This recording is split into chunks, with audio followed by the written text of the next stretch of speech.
Sahnedeki yıldızıyla Kemal Ahmet'le devam edelim. Size sormak istiyorum. Nasıldı abi? Yani bir kere çok iyi bir müzikti.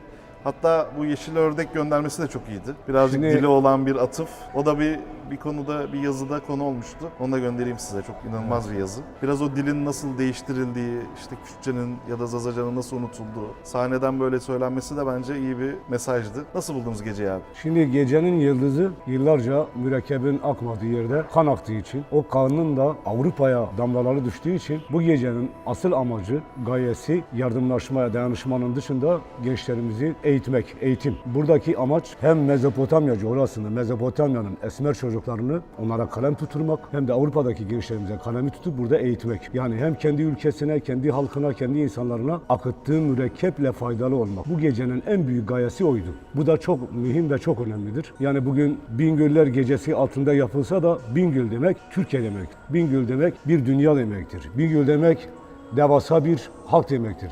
Çünkü Bingöl adı altında bütün etnik kimlikler buraya geldi. Bugün bir parlamentonun, bir meclisin, milletvekillerin dahil bir arada birbirini hazmedemediği o geceyi barış ve kardeşlik adına burada başardılar. Yani bir örnektir. Bugün bu gece bir tarihti, bir tarih yazdı. Karanlık tarihe aydınlık oldu.